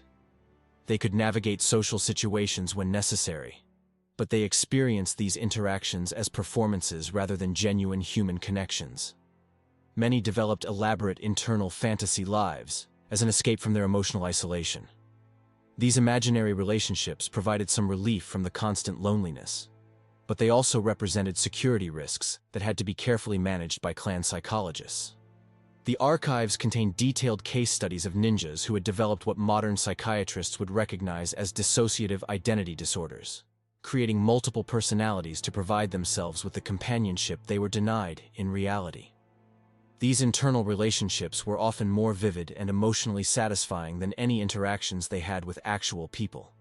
But even these private mental escapes were considered dangerous by clan authorities. Ninjas, who showed signs of excessive internal fantasy life, were subjected to additional conditioning designed to eliminate these psychological refugees and force them to accept their isolation completely. The most tragic aspect of ninja emotional isolation was how it made them complicit in their own continued suffering. By the time they reached adulthood, most ninjas were incapable of recognizing their condition as abnormal or seeking help from outside sources. They had been so thoroughly conditioned to view emotional needs as weaknesses that they couldn't acknowledge their own desperate loneliness, even to themselves. They experienced their isolation as proof of their superior discipline rather than evidence of systematic psychological abuse. Living multiple false identities for years at a time created unique forms of mental illness that had no names in medieval Japan and would challenge modern psychiatrists even today. Ninjas would sometimes lose track of which personality was their real self, leading to periods of complete confusion about their own identity, memories, and motivations. The psychological fragmentation began during basic identity training, but it became progressively worse as operatives took on increasingly complex and long-term cover identities. A ninja might simultaneously be maintaining 3 or 4 different personas, each with complete background stories, emotional patterns, and behavioral characteristics. Eventually, the conflict between his training and personal awakening led to a deep psychological crisis. When his ninja conditioning finally reasserted itself, the process was violent and traumatic. Takeshi's suppressed training memories flooded back with overwhelming intensity, erasing months of psychological healing and restored emotional development in a matter of minutes. The Brother Makoto identity didn't simply fade away. It was brutally destroyed by the reasserting ninja persona, creating a form of psychological murder that left Takeshi with traumatic memories of watching his own authentic self being eliminated. He had experienced a form of hope and healing, only to have it violently ripped away by his own conditioning. The assassination that followed was carried out with mechanical precision, but Takeshi's psychological condition continued to deteriorate after completing his mission. He had experienced what it felt like to be a complete human being, and the return to his emotionally dead ninja existence was unbearable. Perhaps the most tragic aspect of ninja existence was that they served as repositories of horrific knowledge that they could never share with another human being. They had witnessed atrocities, participated in massacres, and learned secrets that would destroy lives and governments if revealed. But they could never seek comfort by confessing these burdens to anyone. Takeshi's mind contained detailed knowledge of 37 murders he had personally committed, including the pregnant woman whose unborn child had died with her, the 2 children he had poisoned along with their parents, and the Buddhist monk whose only crime had been showing him genuine compassion. He knew the locations of mass graves where hundreds of clan victims had been buried, the identities of high-ranking government officials who were secretly clan agents, and the details of political assassinations that had shaped Japanese history for decades. This knowledge was a form of poison that contaminated every aspect of his mental life. The psychological burden of accumulated secrets drove many ninjas to obsessive behaviors that provided temporary relief from the pressure of constant secrecy. Some developed elaborate private rituals, repetitive actions that helped them manage the anxiety of carrying so much dangerous information. Others withdrew into complete silence for months at a time, refusing to speak even when directly questioned by their handlers. This selective mutism was often the only way they could ensure that they wouldn't accidentally reveal classified information during moments of psychological weakness. Takeshi developed a compulsive need to categorize and mentally organize his secret knowledge, creating elaborate internal filing systems that helped him compartmentalize different types of dangerous information. But this mental organization also made him hyper-aware of exactly how much destructive knowledge he possessed. The clan archives contained journals that ninjas were required to keep, not as personal expression, but as intelligence records that documented their operations and observations. Reading these documents provides insight into minds slowly fragmenting under the weight of accumulated trauma and secrecy. The handwriting in these journals deteriorates over time as the psychological pressure increased. Early entries are clear and methodical, recording operational details with professional precision. But later entries become repetitive, obsessive, and increasingly illegible as the writers struggled with the mental strain of their existence. Takeshi's own journal, preserved in the clan archives, shows this typical progression from professional competence to psychological collapse. His final entries consist mainly of the same phrase repeated over and over. "I remember everything and I can tell no one." The knowledge they carried wasn't just about their own crimes. It included detailed information about the systematic abuse they had witnessed and experienced during their training. They had seen hundreds of children destroyed by the conditioning process, but they could never warn potential victims or seek justice for those who had died. This enforced complicity in the ongoing destruction of innocent children was perhaps the heaviest psychological burden that veteran ninjas carried. They possessed detailed knowledge of how the conditioning process could be interrupted or prevented, but their own conditioning made it impossible for them to act on this information. The isolation created by their burden of secrets was absolute and intentional. Clan psychology understood that ninjas who could share their experiences with others might develop emotional connections that would compromise their operational reliability. Their secrets served as psychological prisons that kept them isolated even from each other. The few attempts by ninjas to break their silence and reveal clan secrets to outside authorities invariably ended in the informant's death and the elimination of anyone they had contacted. The clans maintained extensive intelligence networks that could detect and neutralize security breaches before they became public knowledge. But perhaps most tragically, many ninjas discovered that even when they tried to reveal their secrets, normal people couldn't comprehend the reality of what they described. Their experiences were so far outside normal human understanding that their confessions were dismissed as fantasies or symptoms of mental illness. Takeshi's final attempt to find redemption through confession to the Buddhist monk had failed, not because the monk lacked compassion, but because the reality of ninja conditioning was too extreme for a normal person to believe. The monk had tried to help, but he couldn't understand that he was dealing with someone whose humanity had been systematically destroyed through techniques that had no equivalent in normal human experience. The weight of carrying unshareable knowledge ultimately contributed to the premature deaths of most ninjas. The psychological strain of maintaining absolute secrecy while possessing information that caused them constant guilt and anxiety created levels of chronic stress that damaged their physical health and shortened their already precarious lives. By age 25, Takeshi was showing signs of the psychological deterioration that marked the final stage of ninja existence. His journals had become incoherent, his behavior increasingly erratic, and his ability to function in even simple situations was declining rapidly. The knowledge he carried had become a cancer that was consuming his mind from within. Everything popular culture has taught us about ninjas represents a carefully constructed mythology designed to hide one of history's most systematic forms of child abuse and psychological torture. The reality of ninja existence bears no resemblance to the noble warriors of films and television, the honorable assassins of literature, or the mystical shadow warriors of popular imagination. The transformation of ninjas from historical reality into romantic fiction began almost immediately after their practical disappearance from Japanese society. As the feudal system that had created and sustained them collapsed during the Meiji period, the surviving documentation of their activities was systematically suppressed by authorities who recognized that the truth would reflect poorly on Japanese civilization. What emerged instead was a sanitized mythology that emphasized supernatural abilities, honorable motivations, and romanticized suffering. This fictional version served multiple purposes. It provided dramatic material for entertainment, created a sense of exotic mystique around Japanese culture, and most importantly, it concealed the reality of systematic child abuse that had characterized actual ninja operations. Real ninjas weren't honorable in any meaningful sense of the word. The entire concept of honor had been systematically beaten out of them during childhood conditioning that was designed to eliminate all moral constraints on their behavior. They were taught that survival and mission success justified any action, no matter how depraved or cruel.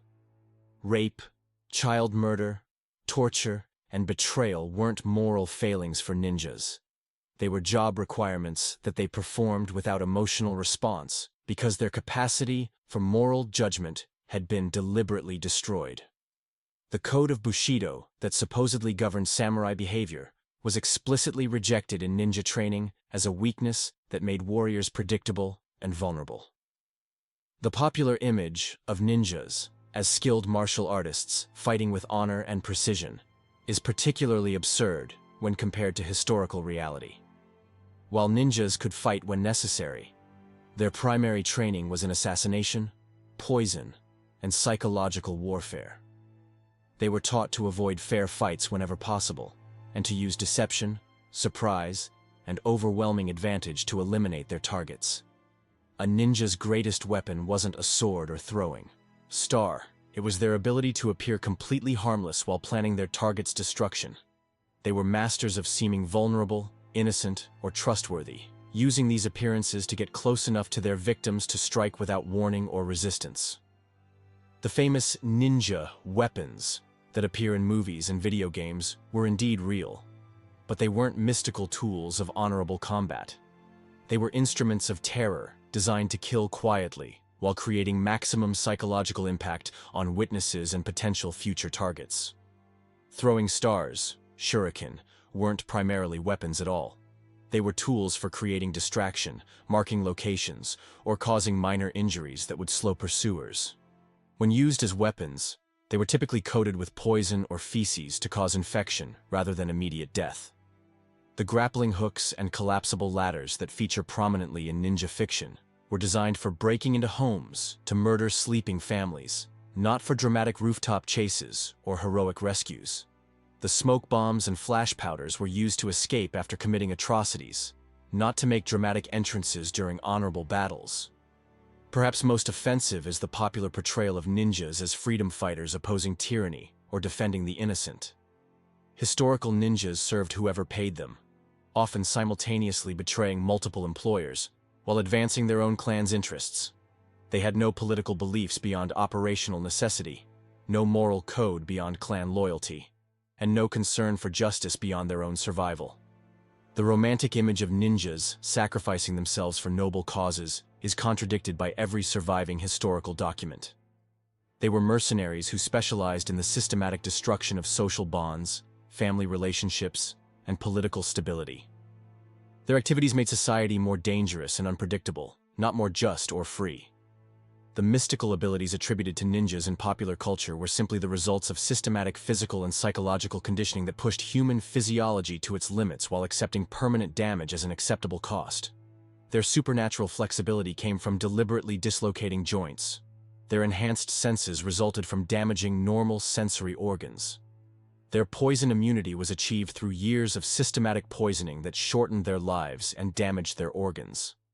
Modern audiences find ninja mythology appealing because it suggests that extreme dedication and training can transform ordinary people into something superhuman. The reality is that ninja conditioning didn't create superhumans. It created damaged individuals who could perform specific tasks at the cost of their basic humanity.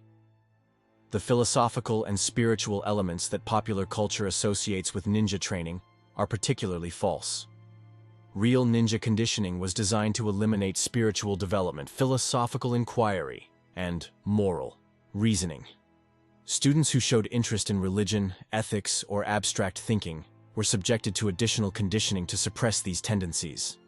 The meditation techniques taught to ninjas weren't paths to enlightenment. They were methods for disconnecting consciousness from physical pain and emotional response. The breathing exercises weren't spiritual practices. They were survival techniques for underwater infiltration and hiding in confined spaces. Takeshi's weapon kit, preserved in the Iga Museum and studied by historians for over a century, tells the true story of ninja warfare and reveals the systematic nature of the terror they were designed to inflict. Alongside the famous shuriken were tools that modern audiences would recognize as instruments of torture rather than weapons of honorable combat. The medical instruments found in ninja equipment caches weren't for healing. They were for keeping victims alive during extended interrogation sessions. Ninjas carried sophisticated surgical tools that allowed them to perform amputations, cauterize wounds, and administer stimulants to prevent their targets from losing consciousness while being questioned. These tools reflect the reality that ninjas were as much torturers as they were assassins. Many of their missions required extracting information from targets before killing them, and their training included detailed instruction in human anatomy, pain response, and psychological breaking points. The thin needles found in every ninja kit weren't primarily weapons. They were precision instruments for causing specific types of nerve damage that would disable victims without killing them immediately.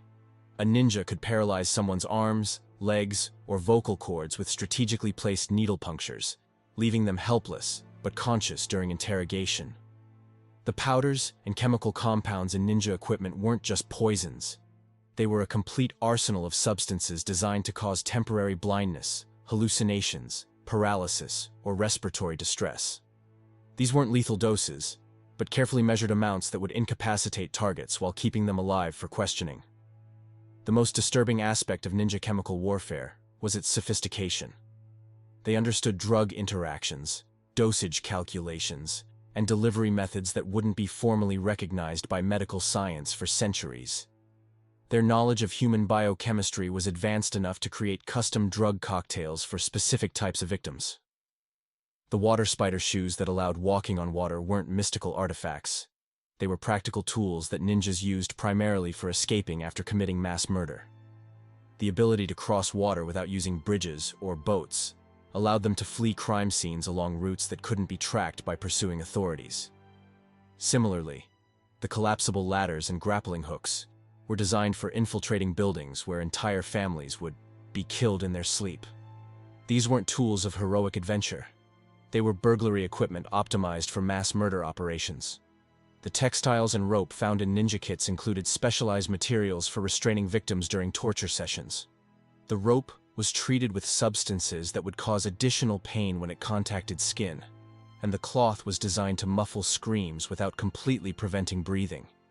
Even seemingly innocent items like the wooden combs found in ninja equipment had sinister purposes. These weren't for personal grooming. They were tools for applying poisoned powders or liquids directly to victims' skin without leaving obvious evidence of external attack. The fire-starting equipment that ninjas carried wasn't just for survival or signaling. It was for arson operations designed to destroy evidence and eliminate witnesses. Many ninja missions concluded with the complete destruction of buildings and everyone inside them, disguising assassination as accidental death. The most sophisticated incendiary devices could be set with delayed ignition, allowing the ninja to be far away when the fire started. These devices were designed to create fires that would spread rapidly and burn hot enough to destroy human remains, making forensic investigation impossible.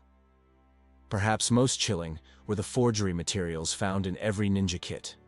These weren't just for creating false identification documents. They were for manufacturing evidence that would frame innocent people for crimes, create false justifications for military actions, or destroy reputations and relationships through carefully constructed lies. The quality of these forgery materials was extraordinary. Ninjas could replicate government seals, imitate specific handwriting styles, and age documents artificially to make recent forgeries appear ancient. Their document fabrication skills were advanced enough to reshape political and legal reality through the systematic creation of false evidence. The most important truth about ninjas that popular culture conceals is that they weren't born monsters. They were manufactured through systematic child abuse that represents one of history's most complete experiments in transforming human beings into weapons. Understanding this process reveals not just the horror of what ninjas endured, but the calculated cruelty of the society that created them. The ninja clans didn't recruit adults who chose to become assassins. They purchased or stole children who were too young to understand what was being done to them. These children were then processed through conditioning programs that were designed with the same attention to detail that other craftsmen devoted to sword making or pottery. Every aspect of ninja training was specifically designed to destroy normal human development while creating individuals who could function as living weapons. The physical conditioning that gave them supernatural abilities came at the cost of chronic pain and shortened lifespans. The psychological conditioning that made them effective operatives destroyed their capacity for genuine human relationships. The masters who designed these programs understood human psychology and physiology well enough to predict exactly what their conditioning would achieve. They knew that children subjected to specific types of trauma would develop specific capabilities, and they calibrated their abuse accordingly. The archives reveal that clan doctors maintained detailed records of their conditioning experiments, documenting which techniques produced desired results and which caused unnecessary casualties. This wasn't random cruelty. It was systematic research into the most efficient methods for destroying human nature while preserving operational capability. They knew that children who were isolated from human affection would become incapable of forming genuine emotional bonds. They knew that systematic pain conditioning would create individuals who couldn't distinguish between suffering and normal existence. They knew that identity destruction would produce people who could inhabit false personas because they had no authentic self to conflict with their roles. The most disturbing aspect of ninja creation wasn't the individual techniques used, but how these methods were refined over generations. Each clan maintained detailed records of their conditioning programs, and successful innovations were shared throughout the ninja community. The systematic destruction of children became more efficient and effective over time. By the final period of ninja activity in the late feudal era, the clans had perfected their processes to the point where they could predict with remarkable accuracy which children would survive conditioning, what capabilities they would develop, and how long they would remain functional before psychological breakdown or death. The economic calculations behind ninja production were as cold as the conditioning techniques themselves. Clan records show exact cost-benefit analyses for different types of training, with the death rate during conditioning factored into pricing structures. The shortened lifespan of functional ninjas was considered an acceptable trade-off for operational effectiveness. These calculations reveal the complete dehumanization that characterized ninja operations. Children weren't viewed as human beings whose suffering mattered. They were raw materials to be processed into useful tools. The waste rate was considered acceptable, as long as the surviving products met operational specifications. The training programs were designed to be self-perpetuating, with successful ninjas eventually becoming instructors who would repeat the same conditioning on new generations of children. This created a cycle of abuse that continued for centuries, with each generation of victims becoming complicit in the destruction of the next. Many veteran ninjas genuinely believed that, Their conditioning had been beneficial, making them superior to normal humans who were limited by emotional attachments and moral constraints. Their psychological conditioning had been so complete that they couldn't recognize their own systematic destruction as abuse. The social context that allowed ninja creation reveals uncomfortable truths about human nature and social organization. These programs operated openly within Japanese society for over 400 years, supported by political and religious authorities who benefited from their services. The systematic abuse of children for military purposes wasn't hidden or secret. It was an accepted aspect of Japanese feudal culture that was only questioned after contact with Western societies that had different values regarding childhood and human rights. Understanding the truth about ninjas challenges comfortable assumptions about human nature and historical progress. These weren't medieval primitives who didn't know better. They were sophisticated practitioners of systematic human destruction who understood exactly what they were doing and chose to continue doing it for centuries. The techniques they developed for breaking and reshaping human personality didn't disappear with the end of feudal Japan. Many of their methods were adopted by modern military organizations, intelligence agencies, and political movements that recognized their effectiveness for creating compliant and capable operatives. The most tragic aspect of the ninja story isn't that it happened. It's that similar processes continue today in forms that are often legal and socially accepted. Understanding how ninja conditioning worked provides insight into how human beings can be systematically destroyed and rebuilt according to external specifications. The children who were processed through ninja conditioning could have become artists, scholars, farmers, merchants, or craftsmen.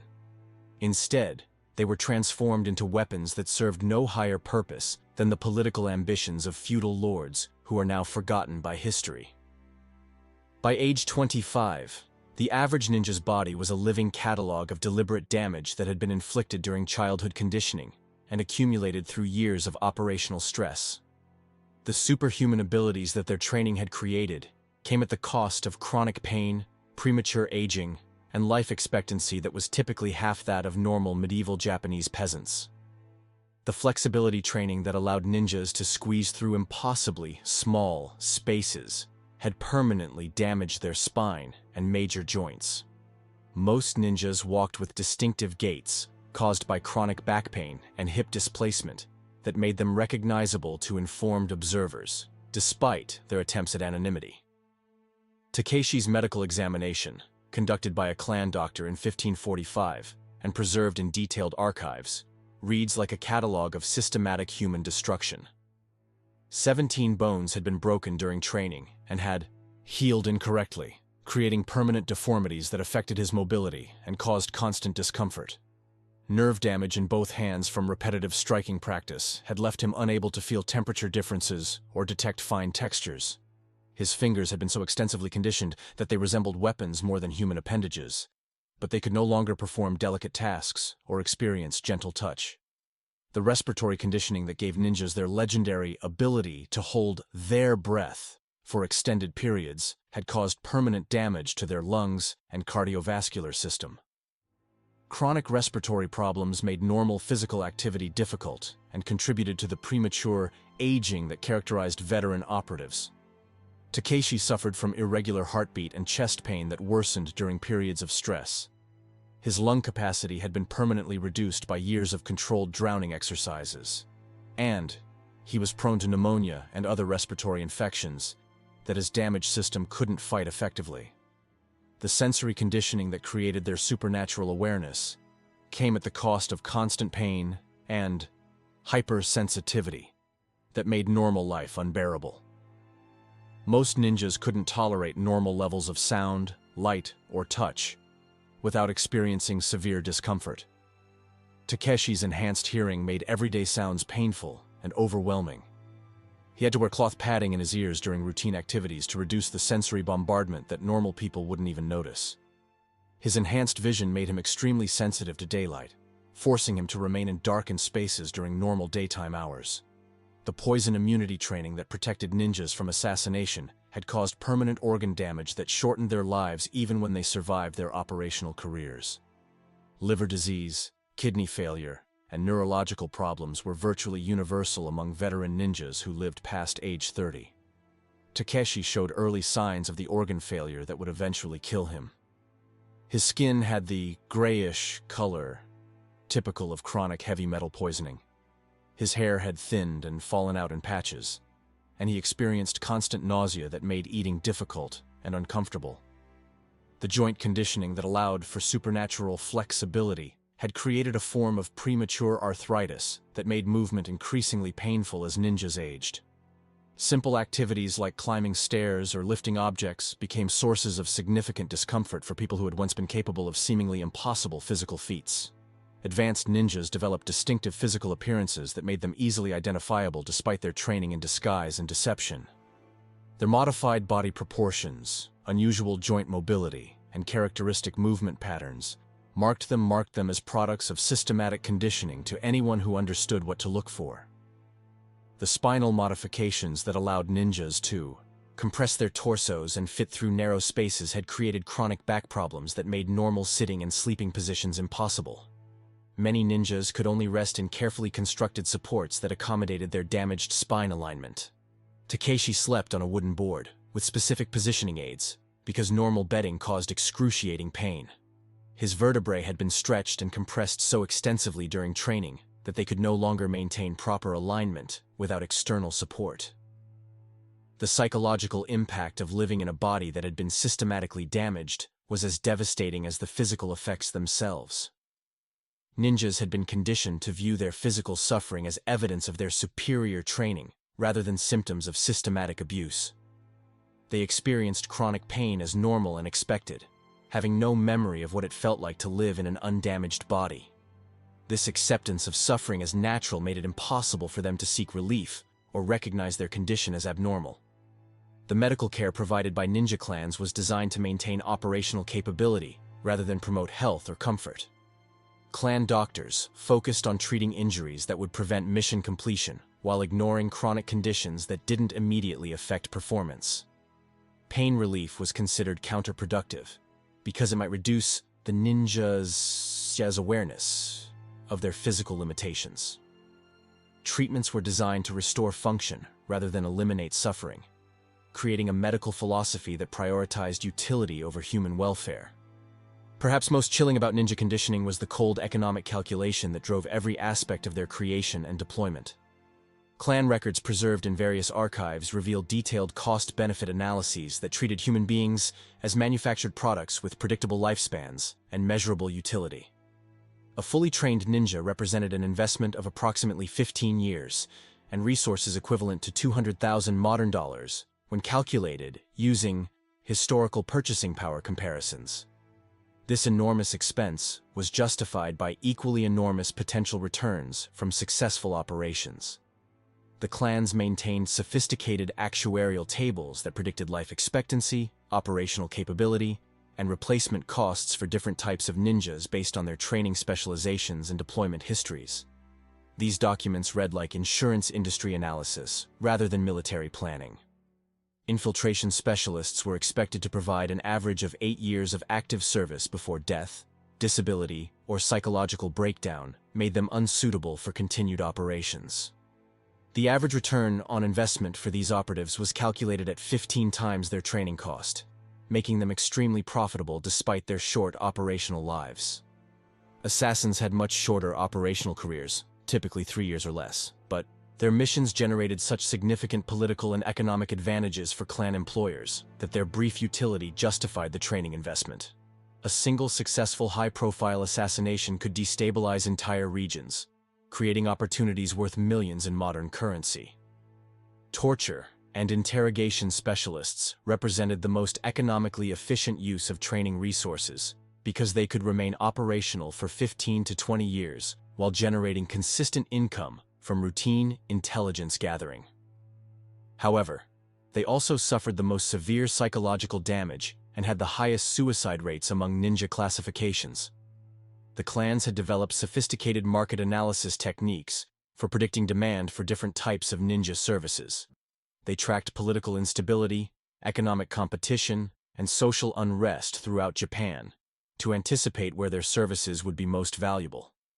This market intelligence allowed them to adjust their training programs to produce operatives with skills that would be in highest demand.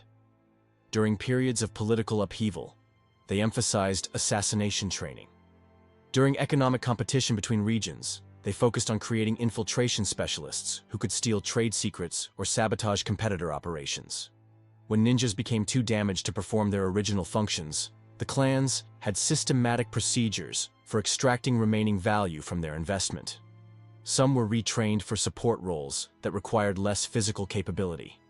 Others were used as training aids for new students or as test subjects for developing new conditioning techniques. The most damaged ninjas were often sold to human traffickers or used in medical experiments designed to improve clan understanding of human physiology and psychology. Their systematic destruction continued even after they were no longer capable of operational service. The economic efficiency of ninja operations was enhanced by their systematic disposal when they became liabilities. Operatives who showed signs of psychological breakdown, developed security concerns, or simply aged beyond usefulness were eliminated using methods that appeared to be natural deaths or accidents. This planned obsolescence was built into the economic model from the beginning. The clans never intended their ninjas to survive to natural old age because the knowledge they possessed and the psychological damage they had sustained made them permanent security risks. The international market for ninja services created economic incentives for the systematic abuse of children that extended far beyond Japan's borders. Other countries, recognizing the effectiveness of ninja techniques, attempted to purchase trained operatives or acquire training methods for their own intelligence services. This demand created a thriving export market that encouraged the expansion of ninja training programs and the development of new conditioning techniques that could be adapted to different cultural contexts. The systematic destruction of children became an international industry with standardized methods and quality control procedures. The most disturbing aspect of ninja economics was how successful the model proved to be.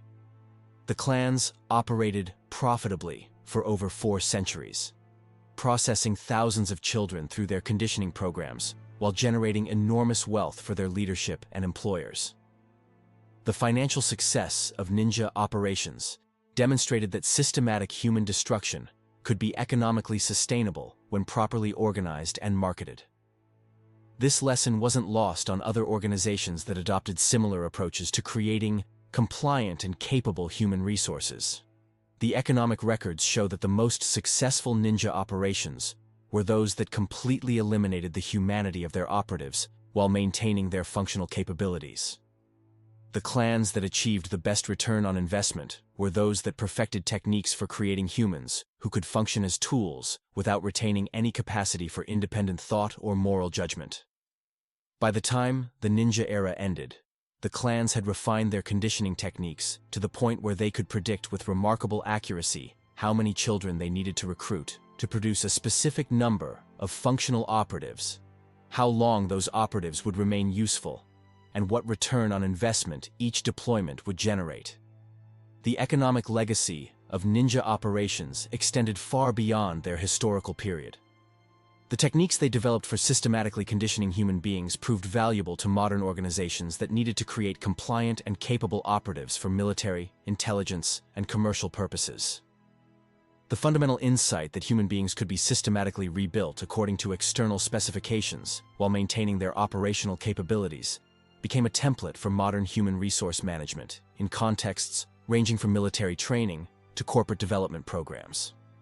As Takeshi's story draws to its inevitable conclusion, we see the ultimate cost of the economic calculation that created and sustained ninja operations. Every technique that gave ninjas their legendary capabilities came at the expense of their humanity, and every economic benefit they generated was paid for with the systematic destruction of human potential. The children who were processed through ninja conditioning weren't just killed. They were transformed into something that was neither fully alive nor properly dead, existing in a liminal state that served economic purposes while eliminating everything that made life worth living. As our dark journey through the authentic world of ninja life draws to its close, we leave behind Takeshi and the countless other children whose humanity was systematically destroyed in service of political ambitions that history has largely forgotten. Their stories remind us that the greatest evil often lies not in dramatic acts of violence, but in the quiet, systematic destruction of human potential carried out by organized institutions. The real ninjas weren't the romantic figures of popular imagination, but victims of perhaps the most complete system of child abuse ever documented.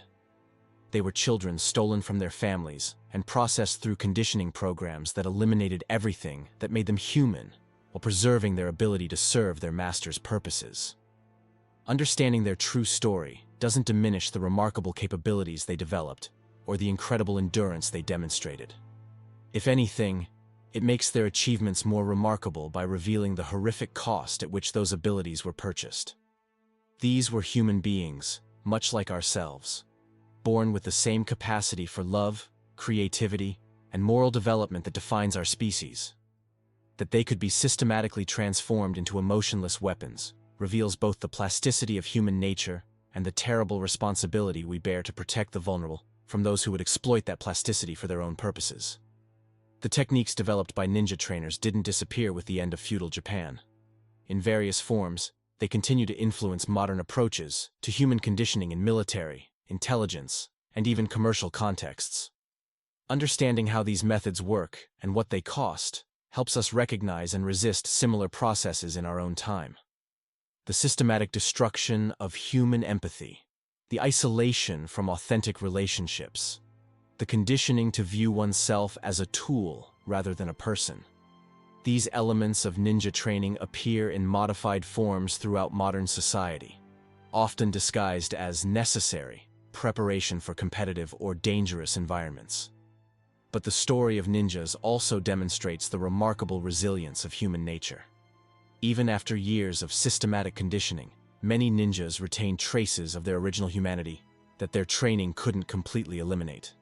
Takeshi's moment of connection with the daimyo's daughter, his psychological crisis when confronted with Buddhist compassion, his desperate search for authentic meaning, all represent the stubborn persistence of human nature, even under the most extreme circumstances. This resilience offers hope that the damage inflicted by systematic conditioning isn't always permanent or complete. Human beings possess resources for healing and growth that can survive even the most thorough attempts at psychological destruction. As you drift into peaceful sleep, let go of the darkness we've explored tonight. The systematic destruction of human potential that characterized ninja conditioning belongs to a historical period that we can learn from without repeating. The children who suffered through these programs deserved better from the adults who controlled their lives, just as children today deserve protection from those who would exploit their vulnerability. Remember that every human being possesses inherent worth that no system of conditioning can completely eliminate.